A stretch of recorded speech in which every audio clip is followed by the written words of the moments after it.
تہجد کی نماز اللہ نے بنائی ہی قبولیت کے لیے ہے۔ اگر تمہیں کوئی دعا تہجد تک لے گئی ہو تو جان لو تمہاری دعاؤں کی قبولیت ہو چکی ہے۔ نصیب کی لکیروں کو بدل دیتی ہے تہجد کی دعائیں، اور تہجد سے یہ تعارف تمہارا بے وجہ تو نہیں ہو رہا۔ آخر کچھ تو ہے جو ممکن ہونے والا ہے۔ جب تمہارے ذہن میں تہجد پڑھنے کا خیال بار بار آ رہا ہو تو سمجھ جاؤ کہ تمہاری دعاؤں کو قبولیت کا پروانہ مل چکا ہے۔ تمہاری دعائیں قبولیت کا درجہ پا چکی ہیں۔ تم بس دعا مانگو، باقی اس پر چھوڑ دو۔ کیا پتہ اسے تمہارا مانگنا اتنا پسند ہو کہ وہ تمہیں سننا چاہتا ہو۔ اللہ سے دعا ہے اس رمضان المبارک کے صدقے تمہاری ادھوری دعائیں قبول فرما لے، آمین۔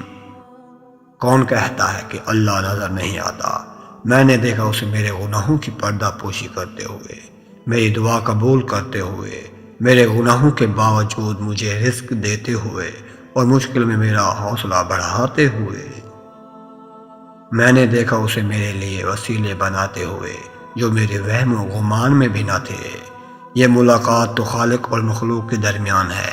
جب انسان کی آنکھوں سے بہنے والے یہ چند آنسو اس کی مغفرت اور کامیابی کی ضامن بن جاتے ہیں۔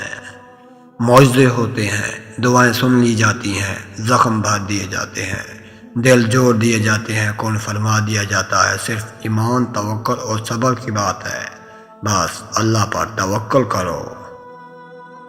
صبر کے سفر میں ایک مقام ایسا بھی آتا ہے جب ہم کوئی دعا کرتے ہیں یا کچھ بھی سوچتے ہیں تو پل بھر میں ہی اللہ اس کو پورا فرما دیتا ہے۔ پتہ ہے کیوں؟ کیونکہ اللہ تعالیٰ جانتا ہے کہ تم نے کتنا صبر کر رکھا تھا، اور جب ہم اللہ کو چن لیتے ہیں تو یہ مقام اللہ خود بخود ہمارے مقدر میں لکھ دیتا ہے۔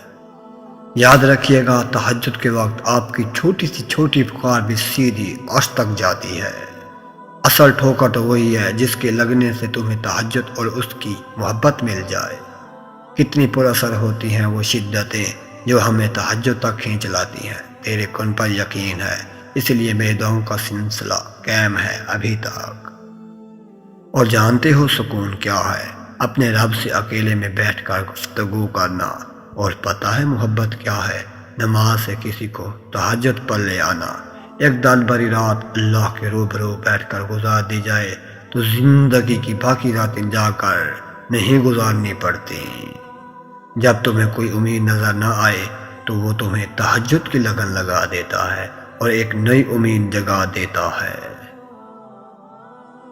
تمہیں کیا لگتا ہے جب رات سونے کے لیے بنائی گئی ہے اور ہر شخص سکون کی نیند سو رہا ہے تو کیا تمہیں وہ بلا وجہ جگائے ہوئے ہے؟ نہیں، یہ طلب اللہ نے پیدا کی ہے۔ ہر چیز نصیب کا حصہ ہے، پھر چاہے غم ہو یا خوشی۔ ہم سوچتے ہیں کہ ہم خود اللہ کی جانب جاتے ہیں، حالانکہ ہمیں تو اس کی جانب بلوایا جاتا ہے۔ تہجد سے تقدیر بدل جاتی ہے۔ تم راتوں کو اٹھ کر بس اللہ سے مانگو تو صحیح۔ محبتیں پانے والے خوش قسمت نہیں ہوتے، بلکہ انہیں سنبھال کر رکھنے والے خوش قسمت ہوتے ہیں۔ جو کہانی تہجد تک پہنچ جاتی ہے پھر وہ کبھی ادھوری نہیں رہتی۔